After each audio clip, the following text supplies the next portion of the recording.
This right here, this is for you. For all the new mothers, the true heroes of those quiet, sleepless nights, the ones sitting in the dark, rocking and shushing, wondering if the sun is ever going to rise again, this whole explainer is dedicated entirely to you. I really do get that feeling, that deep in your bones kind of exhaustion, where 3 in the morning feels like its own eternity, and you're counting every single minute. When you hear that first little stir from the bassinet and your entire body just tenses up, it can feel so, so lonely. So before we dive into any of the tips or the science, I just want you to take a breath and really hear this. You are not alone in this, not even close, and you are doing a truly, truly wonderful job. Everything you are feeling right now is completely valid. Okay, let's get into it.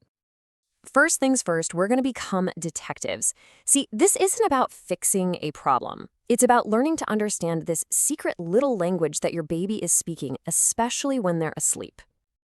Okay, this slide right here, this reveals one of the biggest secrets of newborn life. Newborns spend most of their sleep time in what's called active sleep. You'll hear these little grunts, maybe some whimpers. You'll see their eyelids flutter. Their tiny arms and legs might twitch around. And our first instinct, of course, is to rush right in. But, and this is the key, they are very often still completely asleep. If we jump in too quickly, we can actually wake up a baby who was totally fine on their own. So another reason for those sudden wake-ups is this, the Moro Reflex, or the startle reflex. It is completely normal. It's when you see your baby suddenly fling their arms out like they've just been surprised, and that motion alone is often enough to jolt them awake. It's not something they can control at all, it's just a pure newborn instinct. Now, hang on to that thought because we're going to come back to how to handle this in just a minute. Now that we understand a bit more of their secret language, let's talk about the things you can control. I want you to think of this next part as your personal toolkit for creating a perfect, soothing little haven that just encourages sleep. These are really simple but powerful, things you can do right now. And when I say dark, I mean pitch black, think cave dark. So dark you couldn't read a book in the room, even in the middle of the day.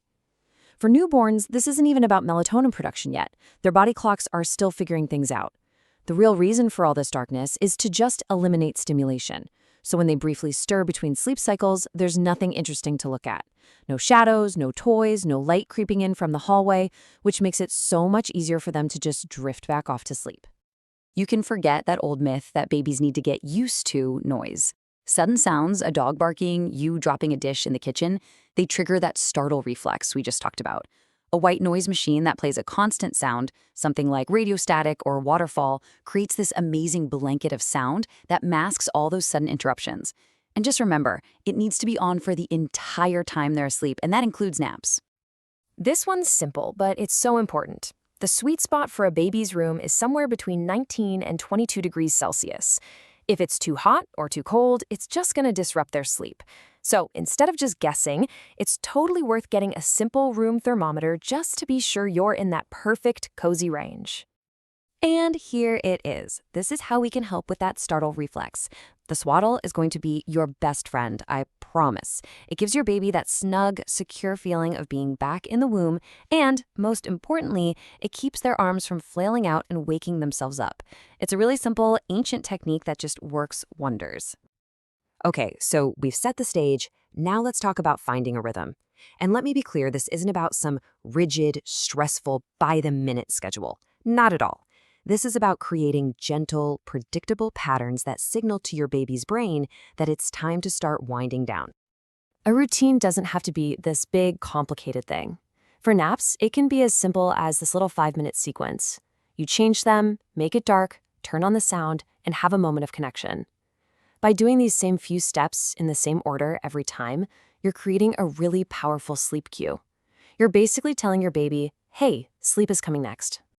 This number right here, it shocks a lot of parents. A newborn can really only handle being awake for about 45 to 120 minutes at a time. That is it. In those very early weeks, by the time you've finished a feeding and done a diaper change, it might already be time for them to go back to sleep. So watching the clock is actually just as important as watching your baby. So this is crucial. You have to try and catch these early signs. That first little yawn, or when they get that 1,000-yard stare, a little rub of the eyes. That's the golden window. If you miss it, their body gets this rush of cortisol, the stress hormone, which basically acts like a shot of adrenaline. And an overtired baby is a wired baby, which makes it so much harder for them to fall asleep and then stay asleep. And now let's talk about one of the most common and most counterintuitive pieces of advice you'll probably hear. People will tell you to keep your baby up longer during the day so they'll be more tired at night. Let's really look at why that's such a mistake. Let's just let that sink in for a second. This idea is maybe the single biggest myth in the world of baby sleep. And honestly, it causes so much unnecessary stress for everyone involved, babies and parents. The reality is the complete opposite. It's simple. Sleep begets sleep. A baby who is well rested, who has had good, solid naps all day, will actually fall asleep more easily and sleep better at night. Depriving them of that daytime sleep just leads to that overtired, cortisol-fueled state we talked about, and that almost always backfires into a terrible night for everyone.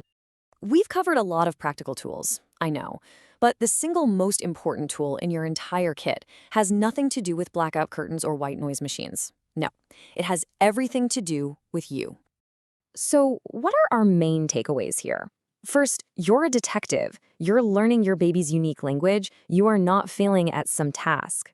Second, you have the superpower to create a calm, dark, and quiet space. Third, just keep repeating this. Sleep begets sleep. Naps were your friend, not your enemy. And finally, and this is the most important one, you cannot pour from an empty cup. Being gentle and empathetic with your baby has to start with being gentle and empathetic with yourself. So I'm just going to leave you with this question. In the middle of all the feeding and the changing and the rocking, what is one small thing you can do for yourself today? I mean, maybe it's just drinking a hot cup of tea without interruption, or stepping outside for 5 minutes of fresh air, or maybe it's just closing your eyes and taking 3 slow, deep breaths. Whatever it is, please do it. You more than deserve it.